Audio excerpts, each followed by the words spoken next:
Bismillahirrahmanirrahim. Bismillahirrahmanirrahim. Wassalatu wassalamu ala man la nabiyya ba'dah wa ala alihi wa sahbihi ajma'in. Alhamdulillah, kita bersyukur yang sama-sama kepada Allah. Di malam hari ini kita bersyukur kepada Allah Subhanahu wa taala yang dengan karunia-Nya dan kebaikan Allah Subhanahu wa taala hingga kita di awal malam ini Allah izinkan untuk bisa beribadah kepada Allah Subhanahu wa taala, dan kita juga telah dimudahkan oleh Allah Subhanahu wa taala untuk bisa duduk di majelis ilmu, dan kita berharap semoga semua ibadah yang kita lakukan di malam hari ini dicatatkan oleh Allah Subhanahu wa taala sebagai pengolahan timbangan kebaikan kita di dunia akhirat. Amin. Ya Mas, pertemuan yang lalu kita sudah membahas tentang fadha'il wudu, itu keutamaan wudu. Yang pertama, ketika sekarang pertemuan yang lalu agak menyambung dengan pertemuan saya, lebih mudah untuk menyampaikannya. Yang pertama adalah sababun li mahabbatillah, sebab datangnya kecintaan Allah Subhanahu wa taala. Karena dalam Al-Quran Surah Al-Baqarah ayat 222 Allah Subhanahu wa taala berfirman, "Innallaha yuhibbut tawwabin wa yuhibbul mutatahhirin." Allah Subhanahu wa taala mencintai orang-orang yang bertobat kepada Allah Subhanahu wa taala, dan Allah Subhanahu wa taala mencintai orang-orang yang menjaga kesucian. Kemudian keutamaan yang kedua adalah alamatu di ummati Muhammad sallallahu alaihi wasallam, itu sebagai tanda kalau dirinya adalah umat yang Nabi sallallahu alaihi wasallam, haitsu ya'tuna yaumul qiyamah, ketika datang di hari kiamat nanti Allah menghadiri dengan bercahayanya anggota tubuh. Dan keutamaan yang ketiga yang sudah kita bahas adalah takfiru lidunubi wal khataya, menjadi sebab bergugurnya setiap dosa dan kesalahan. Dan terakhir yang kita bahas juga adalah tentang rafu lid darajat. Wudu bisa menyebabkan meningginya derajat di sisi Allah Subhanahu wa taala. Kita jelaskan dari setamanya yang terkandung dalam keutamaan tersebut. Nah, hari ini kita akan membahas tentang sifat wudu, yaitu tata cara wudu. Nanti kita bahas pembahasannya, dan mungkin di pertemuan yang akan datang pun kita bisa praktekkan atau memperlihatkan video bagaimana tata cara wudunya. Hari ini kita akan bahas satu persatu tata cara wudu sesuai dengan apa yang diajarkan oleh Nabi Muhammad sallallahu alaihi wasallam. Yang pertama, penulis mengatakan seseorang yang akan berwudu, hal pertama yang harus dilakukan istighfaru an-niyatil qalbi, meniatkan diri di dalam hatinya kalau wudu ini adalah wudu yang digunakan untuk menghilangkan hadas, bukan hanya untuk membersihkan tubuh, bukan hanya untuk mendinginkan badan, tapi juga untuk menghilangkan hadas. Bahkan para ulama mengatakan pahala orang yang berwudu ketika dia berwudu hanya sekedar mencuci tangannya, kemudian mencuci wajahnya, kumur-kumur, mengirim air biru dan seterusnya sampai selesai, kalau hanya dia lakukan seperti itu, pahalanya tidak lebih besar dibandingkan orang yang ketika berwudu dia menghadirkan hati, niatnya untuk menghilangkan hadas dan untuk melaksanakan salat, dan setiap kali dia mengambil air dan mencuci tangan, dia pun mengingat bahwasanya itu adalah wudu yang dicontohkan oleh Nabi sallallahu alaihi wasallam. Maka kondisi yang kedua memiliki pahala yang lebih besar dibandingkan kondisi yang pertama. Maka yang pertama adalah istighfar niat bil qalbi, menghadirkan niat di dalam hati kita jika wudu yang kita lakukan untuk menghilangkan hadas. Yang kedua, at-tasbih, itu mengucapkan tasbih. Apa itu tasbih? Menyebutkan bismillah. Maka ketika kita sudah meniatkan diri untuk berwudu, maka hal yang pertama dilakukan setelah meniatkan diri untuk berwudu adalah amalnya apa? Ucapan bismillah. Dan ucapan bismillah ini juga diucapkan ketika seseorang berwudu di tempat wudu yang tidak ada najisnya. Jadi seperti orang ketika dia berwudu di tempat wudu seperti masjid ini, maka dia ucapkan bismillah, tidak masalah. Yang jadi pertanyaan adalah bagaimana kalau wudunya di badan? Kalau mungkin di antara sebagian rumah-rumah kita itu tempat wudhunya tidak ada tempat wudhu khusus, biasanya wudhunya di toilet. Nah, bagaimana dengan itu padahal di tempat najis, yaitu tempat toilet, kita kan tidak boleh berzikir kepada Allah, tidak boleh mengucapkan lafaz-lafaz yang mengandung kalimat-kalimat Allah. Bagaimana caranya kalau begitu mengucapkan tasbihnya? Para ulama mengatakan ada dua cara. Yang pertama adalah membaca bismillah sebelum dia masuk ke toilet. Ketika dia akan berwudu maka ucapan bismillah di luar toilet. Kemudian dia masuk ke tempat ke toiletnya, kemudian dia menggunakan keran yang ada di situ, kemudian dia berwudu tanpa harus membaca bismillah. Ini yang pertama.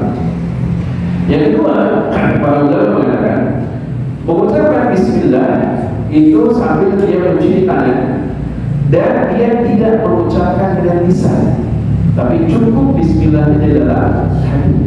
Bolehkah kita dalam hati membaca bismillah kepada? Karena seseorang itu hatinya, apalagi ketika dia orang Islam bohongnya hafalan Quran, orang-orang itu biasa bohongnya hafalan Quran, terkadang dia tidak bisa menahan hatinya. Ketika hatinya terus membaca ayat Al-Quran, bahkan tanpa sengaja ketika dia sedang di toilet pun hatinya terus mengulang-ulang kembali hafalan Al-Quran. Karena tidak bisa mencegah, refleks begitu saja. Dan larangan mengucapkan lafaz-lafaz Allah, lafaz Al-Quran dan lain sebagainya, maka itu larangannya ketika bisa. Adapun dalam hati, maka ini tidak dihukumi dengan hukum larangan. Makanya dua cara membaca bismillah, bisa ketika sebelum dia berwudu, ketika wudunya di tempat toilet tersebut, atau yang kedua adalah mengucapkan bismillah di dalam hati. Yang ketiga adalah ghusl kafaini thalatha marrat. Itu mencuci kedua telapak tangan sebanyak berapa kali? 3 kali.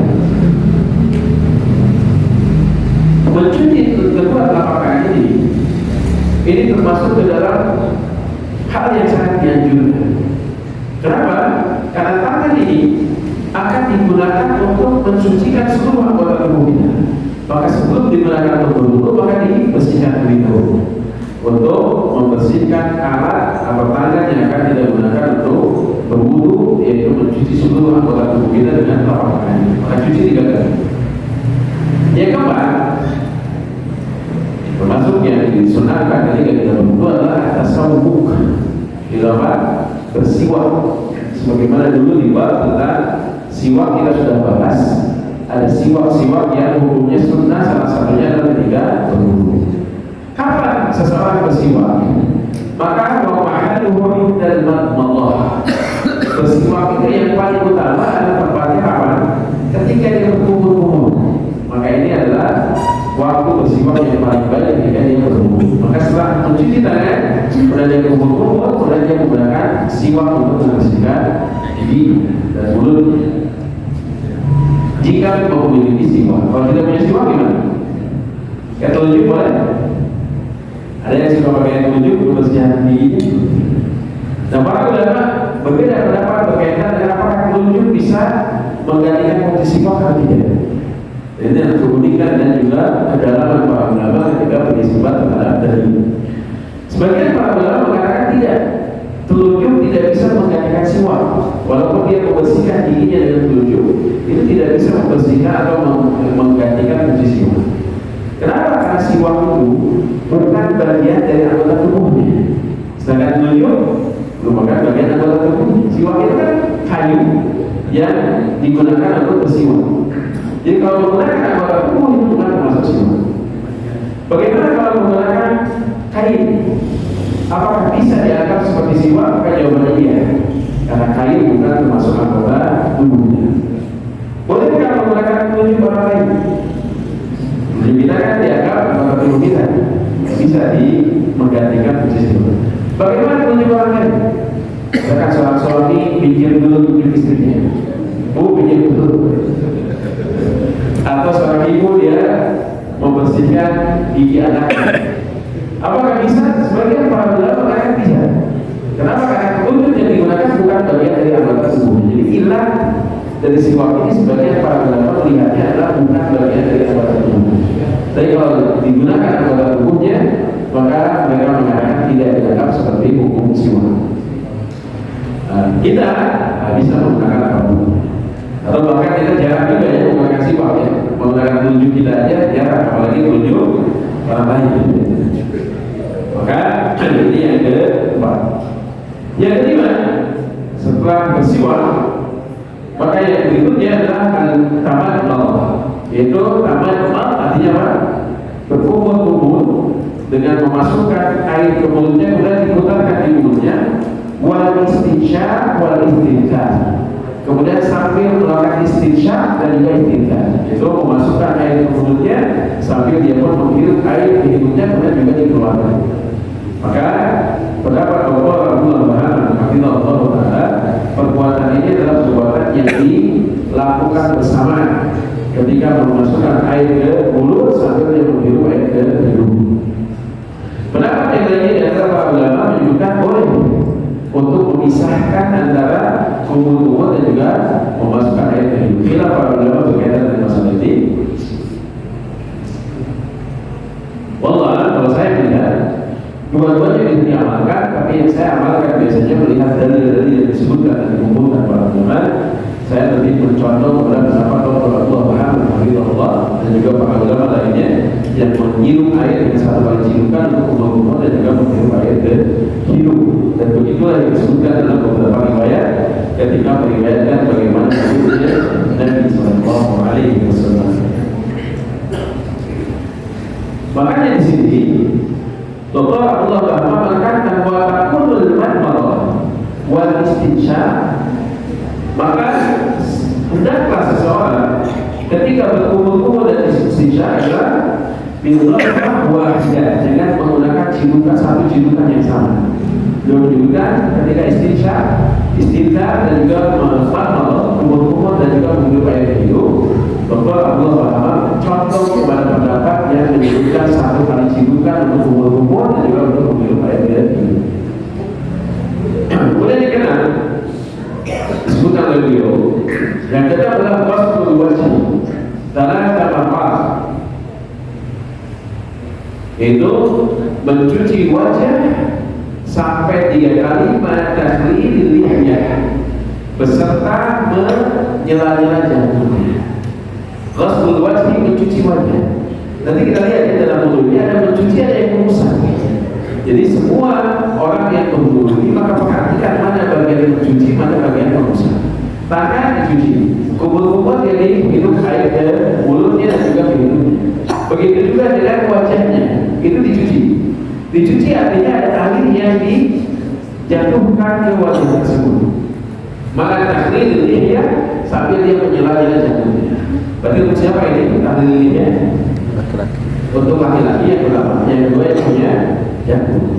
Maka kalau punya jantung bisa mengamalkan sunnah ini. Kalau ada jantung ya boleh kenyela-nyela. Ya kan masalah, silakan aja sela-sela. Maka beruntunglah orang-orang yang dikaruniai oleh Allah Subhanahu wa Ta'ala itu jantung, sebagaimana di dalam sunnah fitrah kita sudah bahas. Jantung termasuk bagian dari sunnah fitrah yang diperintahkan oleh Nabi Sallallahu Alaihi Wasallam di jantung. Salah satunya apa? Menjalankan sunnah tadi.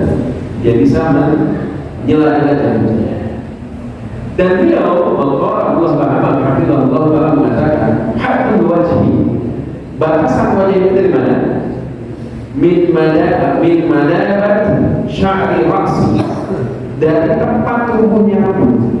Berarti kalau kita lihat wajah itu adalah sini, tempat tumbuhnya rambut, perbatasan antara kening dengan tempat tumbuhnya rambut. Sampai ke mana batasannya? Maka batasannya sampai ila asfal dahni bulan, sampai bagian bawah gambut. Gambut itu apa? Kalau laki-laki itu kan ada apa namanya, sesuatu yang menonjol di tenggorokannya, di bagian ujung dari dagunya yang berbatasan dengan leher. Maka ini wajah ketika dihitung dari atas ke bawah, mulai dari tubuhnya rambut sampai ke dagunya. Berarti si gado ini, gado apa maksudnya? Dagu ya, bukan dago ya. Kalau dago bakar. Ya, dari kepala batas ujung rambut tumbuhnya rambut sampai ke bagian dagunya. Dagu yang berbatasan dengan leher, maka itu termasuk wajah. Maka ini termasuk wajah. Maka seseorang tersebut ketika dia mencuci wajah, maka pastikan bagian yang berada di antara rambut yang tumbuh sampai ke bagian dagunya yang berbatasan dengan leher, maka itu dicuci. Kalau kita melihat wajah dari atas ke bawah. Kalau dari samping, dari arah badan, minal udhuni ilal udhuni arba, dari telinga ke telinga.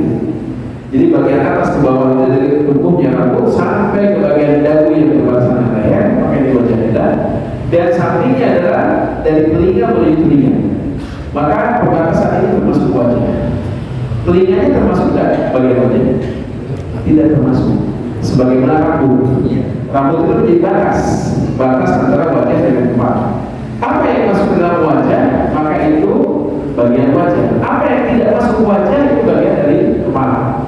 Makanya ketika Allah Subhanahu wa Ta'ala berfirman, wamsahu bi ru'usikum, usaplah kepala-kepala kalian, dan yang dimasukkan dari kepala apa? Kepala beserta semua anggota yang ada di kepala. Termasuk telinga adalah bagian dari kepala. Telinga bagian kepala wajah. Kepala. Karena wajah itu adalah bagian perbatasan telinga dengan telinga. Maka ini adalah wajah. Kemudian rambut bagian atas sampai ke dagunya. Oleh karena itu kenapa wanita ketika dia menggunakan jilbab itu kan dibolehkan. Jumhur ulama mengatakan bahwasanya yang boleh ditampakkan dari wanita itu apa? Wajah dan telapak tangan. Telapak kaki masukkan atau tidak? Tidak. Telapak kaki bukan termasuk yang boleh untuk diperlihatkan. Telapak kaki makanya harus ditutup. Wanita itu telapak kakinya adalah aurat. Yang bukan aurat menurut jumhur ulama adalah wajah dan telapak tangan. Pertanyaannya, wajah itu ada batasannya. Telinga tidak masuk wajah, makanya kalau pakai jilbab telinganya dikeluarkan, dilihatkan, itu berarti dia sedang memperlihatkan apa? Auratnya. Zaman dulu pernah ada seperti itu. Ada wanita yang berjilbab. Kalau aku kan zaman dulu, zaman waktu lama, itu kalau membuat KTP itu wanita yang berjilbab itu harus diperlihatkan telinganya. Itulah kondisi yang kita lihat bahwasanya telinga itu bagian dari apa? Kalau tidak boleh diperlihatkan oleh wanita, maka jilbab wanita itu dibolehkan untuk memperlihatkan wajah.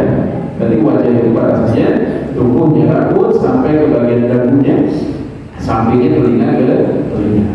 Maka itu wajah, dan ini adalah anggota tubuh yang dicuci. Kemudian yang ketujuh, setelah mencuci wajah, berikutnya adalah ghaslul yadi al-yumna min atraf al-asabi' ila mirfaq 3 marrat thumma al-yusra kadhalik. Mencuci tangan, dari mana tangannya dicuci? Dari tangan kanan terlebih dahulu. Min atraf al-asabi', mulai dari ujung jari. Kira para ulama berkaitan dengan mulainya. Sebagian para ulama mengatakan mulai dari ujung jari sampai kepada apa? Ila mirfaq, sampai ke siku. Dalam marwah sebanyak 3 kali. Tangan kanan 3 kali dari ujung jari sampai ke siku. Ada sebagian para ulama yang mengatakan dibalik. Dari mana? Dari siku sampai ujung jari. Kenapa? Karena di dalam Al-Quran Allah Subhanahu wa Ta'ala berfirman berkaitan dengan wudu ini. Dalam surah Al-Maidah ayat yang 6, Allah Subhanahu wa Ta'ala berfirman, "Idza qumtum ila sholati faghsilu wujuhakum wa aydiyakum ila al-marafiq." Dan tangan sampai ke siku. Makanya sebagian para ulama mengatakan disebutkan tangan sampai ke siku, berarti mulai dari mana? Dari ujung tangan sampai siku, berarti akhirnya di siku. Karena ayat ini mengatakan faghsilu wujuhakum wa aydiyakum ila al-marafiq. Ujung jari sampai ke siku. Ini pendapat yang pertama. Pendapat yang kedua menunjukkan ila di sini bukan menunjukkan ghaya, bukan tujuan. Kalau kita sebutkan tujuan, misalkan di dalam Al-Quran disebutkan Nabi Sallallahu Alaihi Wasallam melaksanakan Isra dari mana ya? Minal Masjidil Haram ila Masjidil Aqsa. Berarti sepatnya dari mana mulainya? Masjidil Haram. Akhirnya di mana? Masjidil Aqsa. Nah ini adalah tujuan yang ditempuh dari Masjidil Haram ke Masjidil Aqsa, berarti berakhir di Masjidil Aqsa. Ini disebutkan apa? Faksilu wujuhakum wa ayyakum ilal marafiq, dan tangan kalian sampai ke situ. Sebagian para ulama mengatakan kata ila di sini menunjukkan pada gaya tujuan. Berarti mulai dari ujung jari sampai ke situ. Ini pendapat yang pertama. Pendapat yang kedua mengatakan ila di sini bukan gaya, bukan tujuan, tapi maksudnya apa? Batasan antara yang dicuci itu dari ujung jari sampai ke siku. Mulainya kalau dari siku ke jari tidak apa-apa, dari ujung jari ke siku tidak apa-apa. Yang penting apa? Semua bagian yang dari jari sampai ke siku terkena air wudhu. Sebagaimana ketika orang mengatakan luas masjid itu dari mana? Min huna ila huna.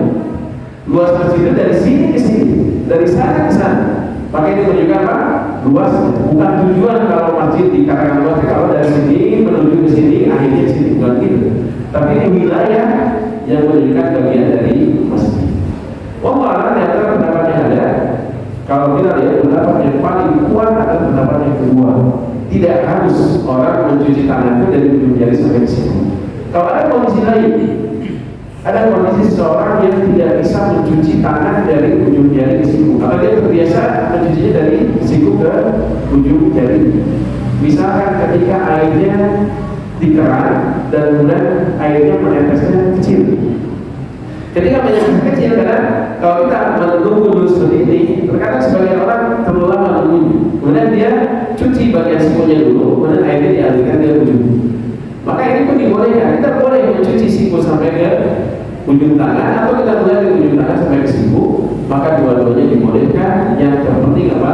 Bagian dari ujung jadi tangan kita sampai ke siku, maka kita tercuci dengan air, terkena dengan air. Berapa kali itu? 3 kali. Tsumma yusra kadzalik. Baru setelah itu mencuci tangan kiri sebagaimana kita mencuci tangan kanan. Berarti yang benar apa? Mencuci tangan kanan dulu 3 kali, setelah selesai kiri 3 kali. Bukan diselang-seling, kanan dulu 1, kiri 1, kanan lagi 2, kiri 2, kanan 3, kiri 3.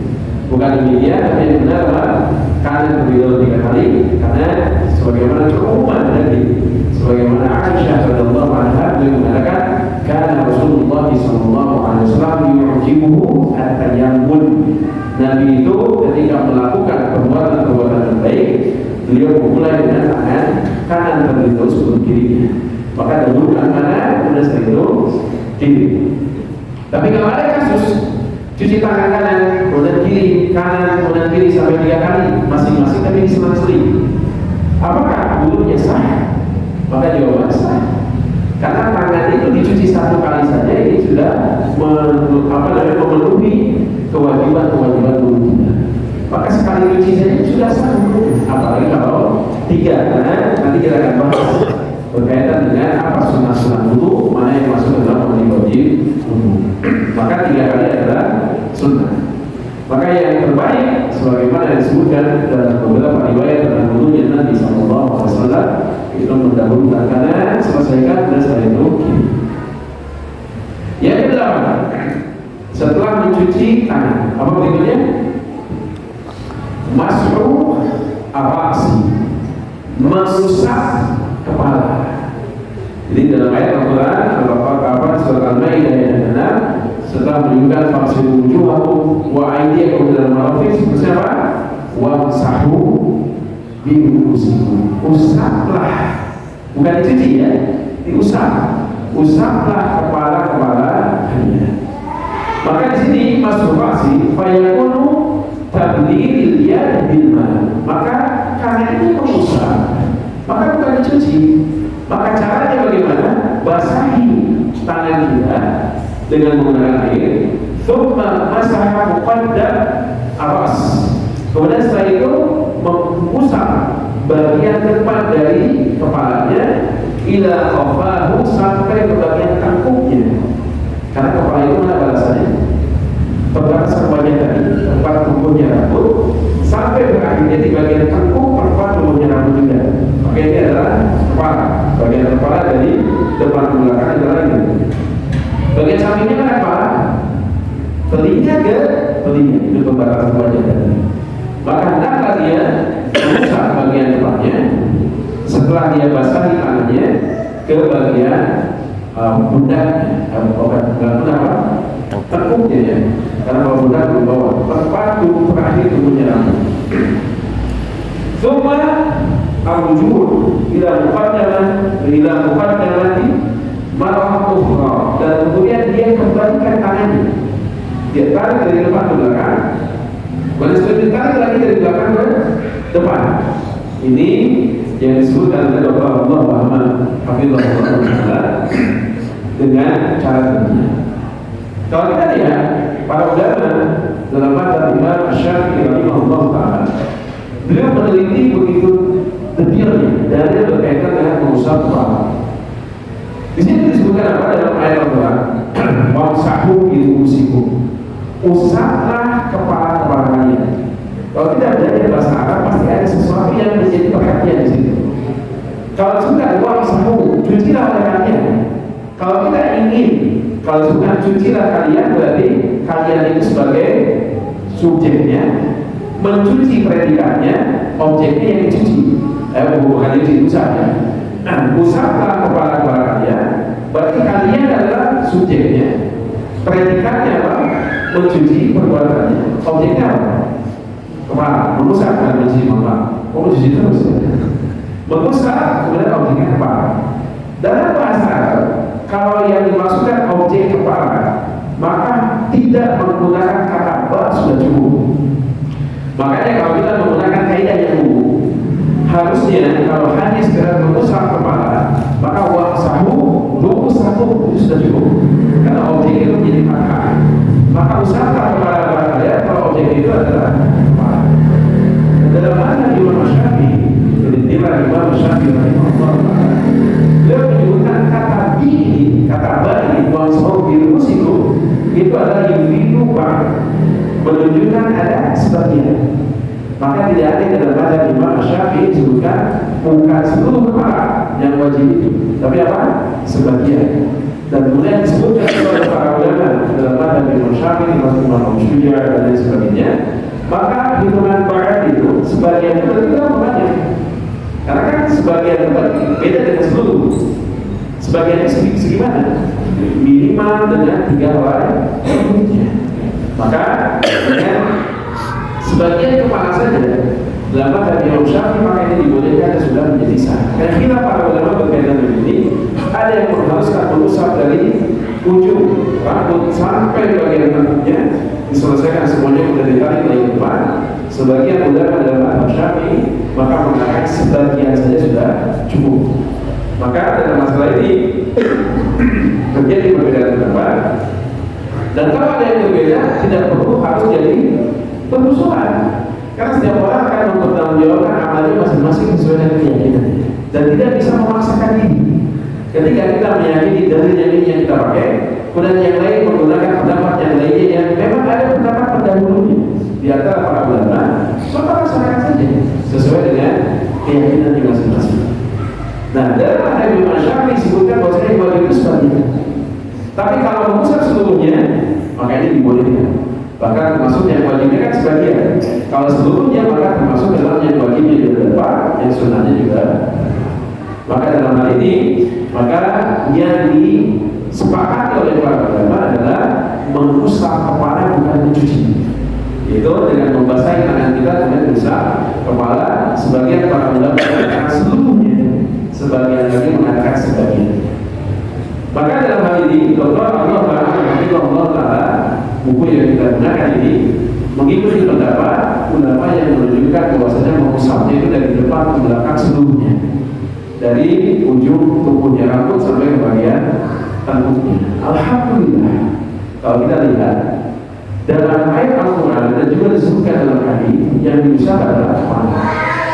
Kenapa tidak rambut yang diusap? Karena rambut itu ukurannya berbeda-beda satu dengan yang lain.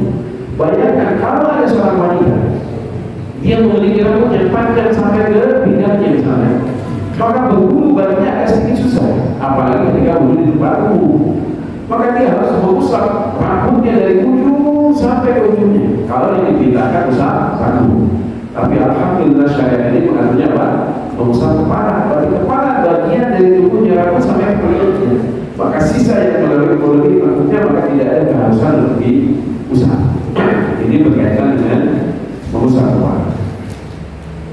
Kemudian setelah itu yang kesembilan, mashu wasli udhunain.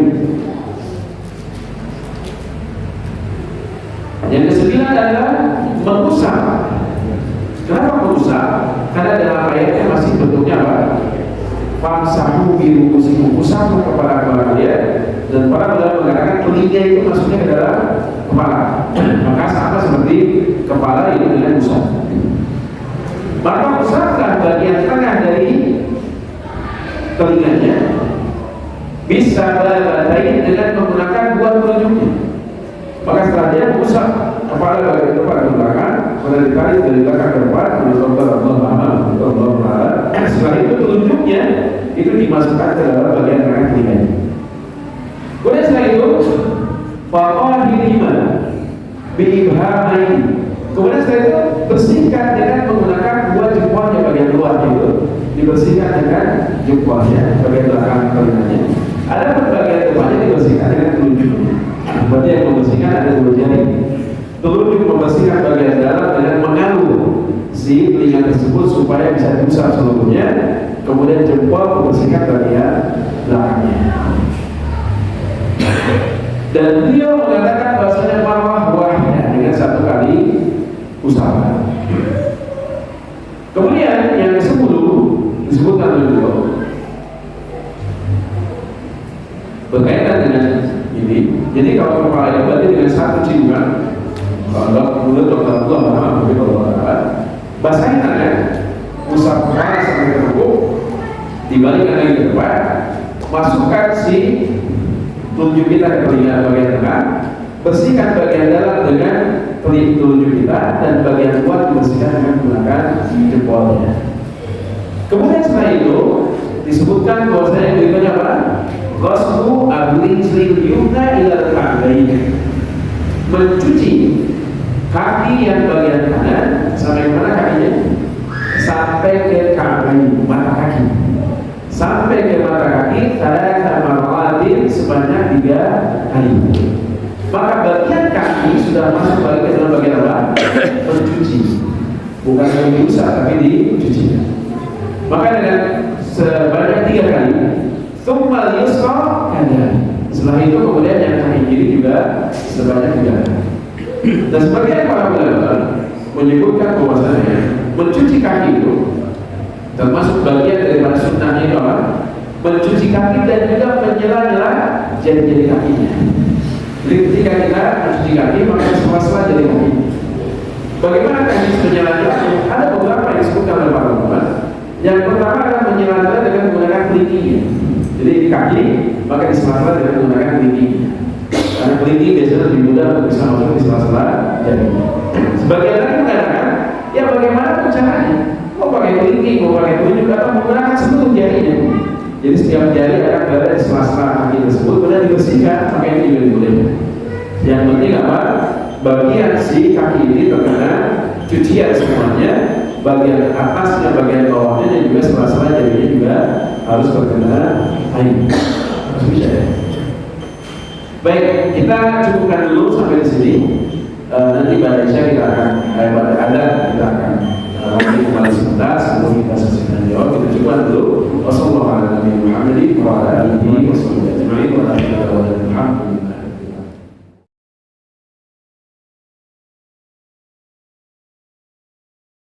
Kita lanjutkan sebentar. Bismillahirrahmanirrahim. Wassalamualaikum warahmatullahi wabarakatuh. Baik, yang ke-10 adalah ghuslu rijli al-yumna ila al-ka'bayn. Mencuci kaki kanan sampai ke mata kakinya pada tabarak sebanyak 3 kali. Tsumma yusra kadhalik, kemudian kaki kiri juga demikian. Nah ini ketika mencuci tangan dan juga mencuci kaki misalnya, maka di sunnah nanti ada sunnah-sunnah dulu yang jumlahnya ada 11. Ada sunnah wudu cara wudhu yang jumlahnya 4, wudhu wajib-wajib wudhu ada 6, yang sunnah wudhu ada 11. Salah satunya apa? Salah satunya adalah dengan iqalatu at-tahdid, yaitu dengan menambahkan sedikit, yaitu dimana ayyazida al-mirfaqaini wal ka'baini, melebihkan sedikit dari batas yang siku ini, tidak dipaskan di siku dan dilebihkan sedikit untuk memastikan bahwa bagian siku seluruhnya sudah kena air. Makanya di bagian dari sunnah dengan melebihkan sedikit bagian siku dan juga kaki. Karena sebagian orang terkadang kalau tidak dilebihkan sedikit, khawatirnya ada anggota wudhu yang tidak terkena air. Makanya dikatakan oleh sebagian para ulama kalau dilebihkan sedikit untuk memastikan kalau semua anggota wudhunya itu terkena air. Maka ini 10 cara yang sebenarnya nanti insya Allah kita akan dibahas di bulan yang akan datang, itu berkaitan dengan al-du'a ba'da al-faragh bila wudhu, itu membaca doa setelah wudhu, dan insya Allah kita akan bahas di pertemuan berikutnya. Baik, untuk sementara ini saja dulu yang disampaikan. Wassalamualaikum warahmatullahi wabarakatuh. Alhamdulillah. Sisa waktu yang ada kita manfaatkan sesi dan jawab. Silakan. Baik, kita masih waktu kurang lebih 12 menit untuk jawab. Barangkali ada jemaah yang ada langsung. Baik,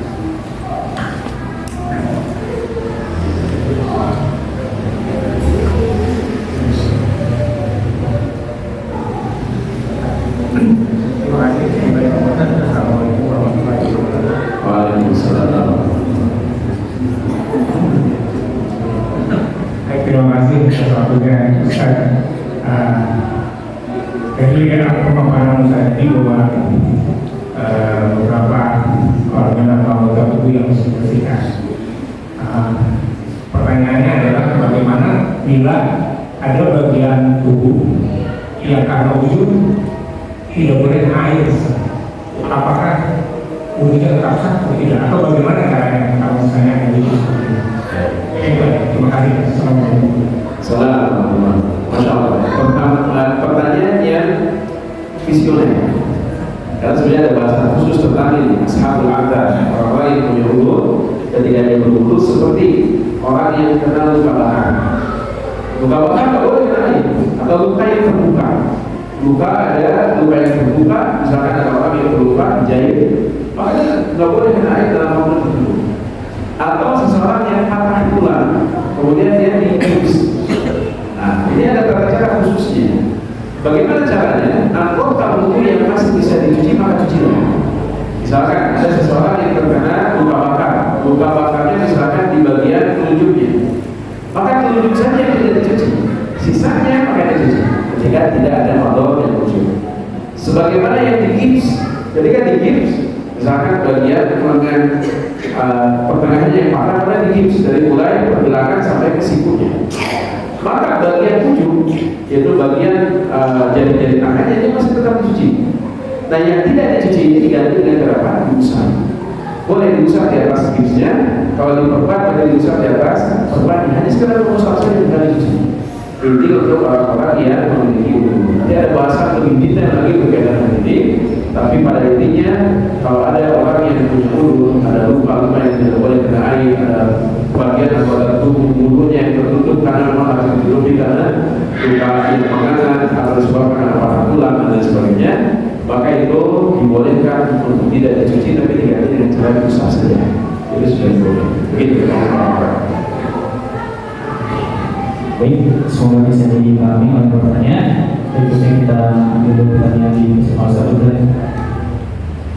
Yang pertama, apakah seseorang yang sudah mandi harus wudhu atau mandi janabah?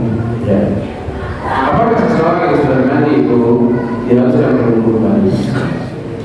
Kita lihat tergantung mandi yang dilakukan mandi apa.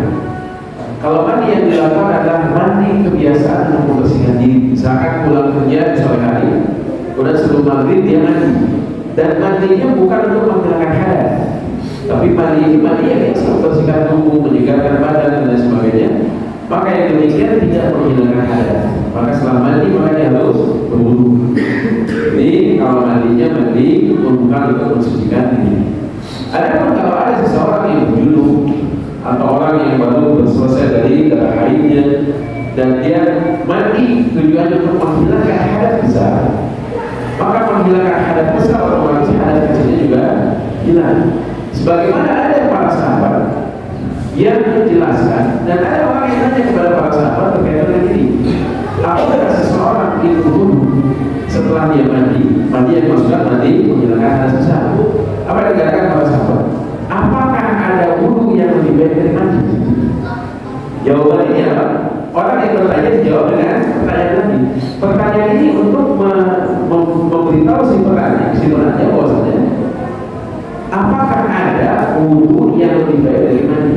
Artinya mandi itu anggota wudunya sudah tercuci semuanya. Bahkan selain anggota wudu pun dicuci, seperti badannya, kemudian ya seluruh anggota wudu dari ujung kaki sampai ujung kaki karena air. Ketika sudah hilang hadas besar, semua anggota wudu sudah terkena air, maka para sahabat mengatakan untuk apa wudu lagi kalau begitu? Kalau hadas besar sudah hilang, maka hadas kecil otomatis hilang. Kalau hadas kecil hilang, hadas besar tidak akan. Kalau dia menghilangkan hadas kecil dan dia punya hadas besar, maka hadas besar tidak bisa digantikan atau dihilangkan dengan menghilangkan hadas kecil. Contoh misalkan ada orang yang junub tapi dia lupa, malam hari dia junub, pagi-pagi dia berwudu, kemudian dia sholat subuh, sedangkan dia masih berhadas dengan hadas besar. Wudu menghilangkan hadas kecil. Kalau dia sholat dan sudah selesai sholat, dia ingat kalau tadi belum mandi, dilupakan peristiwa semalam itu, maka ketika setelah sholat subuh baru ingat, waduh saya nggak mandi, baru mandi.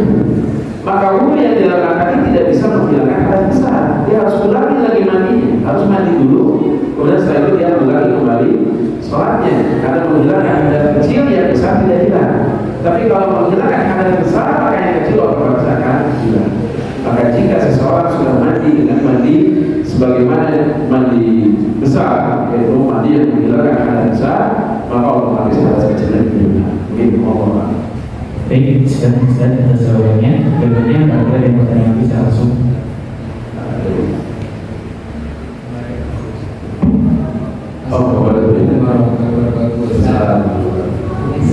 Saya mau bertanya tentang wudu yang ini, tentang yang suka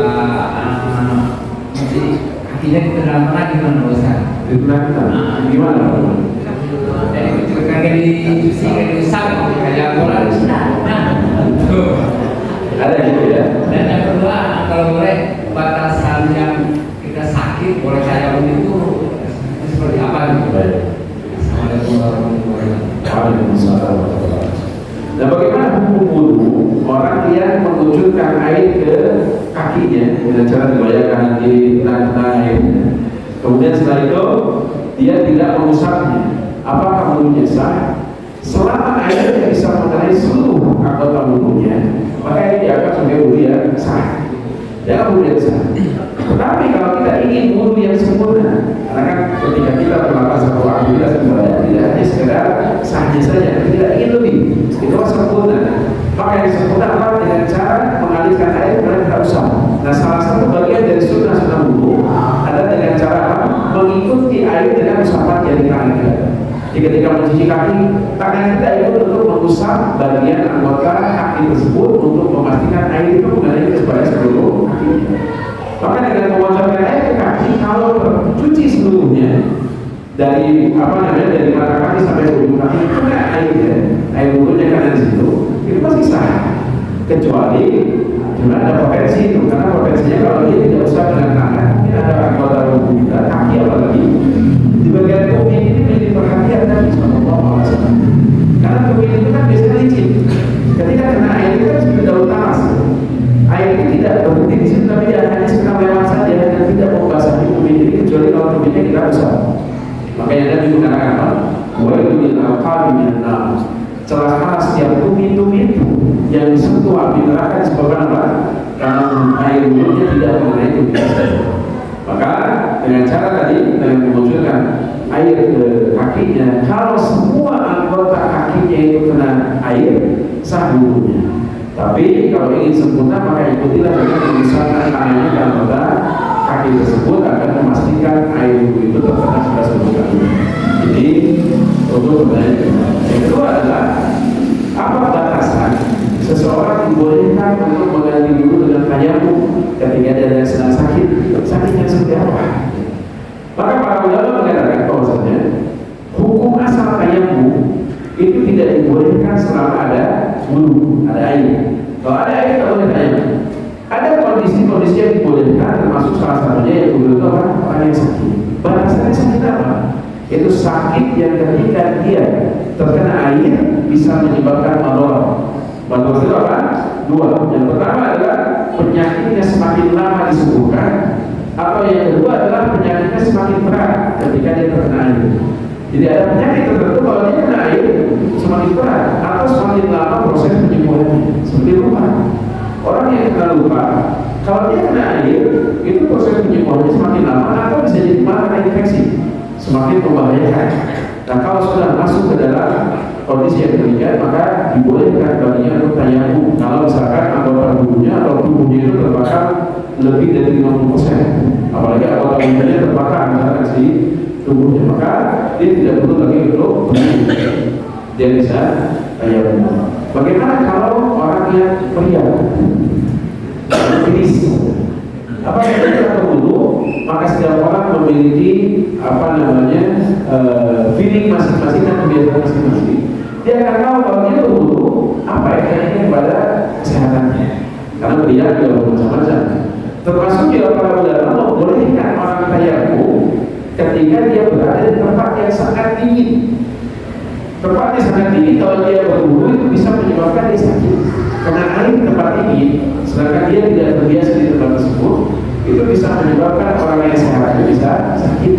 Maka dalam kondisi ini diizinkan oleh para ulama untuk berwudu kalau tadi kondisinya dia sehat, tapi kalau kena air dikhawatirkan sakit, maka dibolehkan bagi yang misalkan ada di antara kita di masjid ini ya piknik ke Kutub Selatan. Kalau Kutub Selatan di Sleman, Ciwidey saja sudah ngagibri, apalagi Kutub Selatan yang begitu dinginnya, maka terkena air itu bisa menyebabkan tubuh kita sakit. Nah dalam kondisi yang seperti ini, maka dibolehkan baginya untuk bertayamum. Berarti tadi batasannya orang yang sakit dibolehkan bertayamum adalah ketika dia berwudu bisa menyebabkan penyakitnya semakin lama penyembuhannya, atau bisa jadi diperparah, apalagi kalau bisa sampai menjadikan sebab-sebab kematian. Begitu Allah. Ini sebenarnya Ustaz sebenarnya ini yang terakhir, tapi apa buat tema? Oh iya, ada lebih dulu sebetulnya kami karena mikirnya di kuat jadi mana? Silakan kayak dulu ya, lebih dulu agar itu.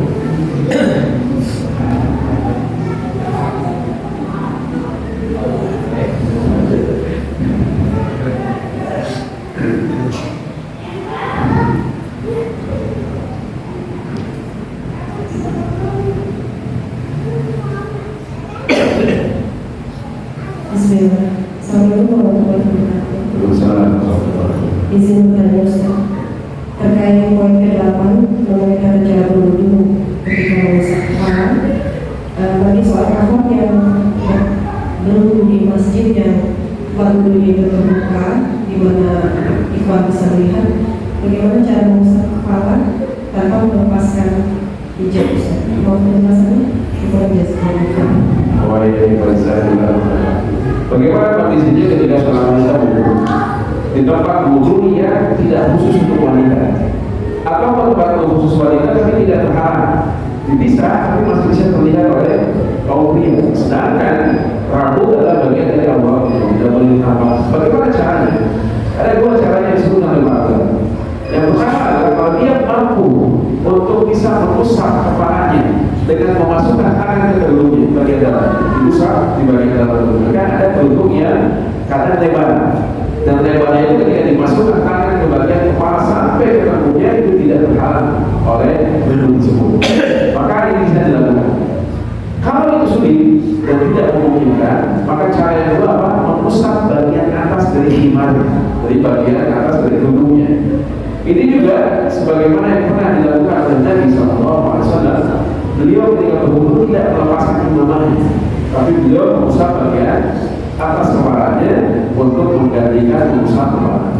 Maka ini kondisi-kondisi yang dihadapi oleh kaum wanita ketika turun di tempat yang terbuka, di tempat yang terlihat oleh orang yang bukan mahramnya.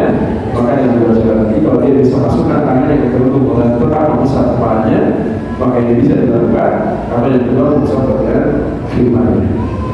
Ada yang ketiga sebetulnya. Apa yang ketiga? Berwudu di bagian toiletnya. Itu bisa. Jadi kalau tapi kan di sebagian tidak banyak toiletnya. Kalau semua wanita wudu di toilet juga kan tidak bisa. Tapi kalau ada kesempatan dan ingin menyempurnakan, kalau di toilet itu dibuka wudunya, kemudian diusap kepala. Tapi kalau tidak memungkinkan, maka gunakan dua cara tadi, yaitu memasukkan tangan kemudian mengusap bagian di dalam tubuhnya dari tubuhnya, apa rambut di depan sampai ke bagian tubuhnya, atau kalau tidak memungkinkan maka usap di bagian atas kepala. Maka ini jelas. Begitu Allah. Sudah cukup. Baik, alhamdulillah.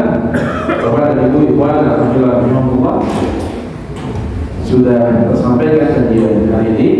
Insya Allah di pertemuan yang akan datang kita akan lanjutkan kembali. Semoga ada manfaat yang bisa diambil, dan kita berharap semoga majelis kita majelis yang bisa menyebabkan keberkahan bagi kita, dan ilmu yang disampaikan semoga Allah mudahkan kita dan bisa mengamalkannya. Dan kita berharap semoga setiap kita dikumpulkan dalam ibadah syukur Allah Subhanahu wa Ta'ala. Kita cukupkan dan kita turun dengan doa kita ke majelis. Subhanallah, kita asyhadu an la ilaha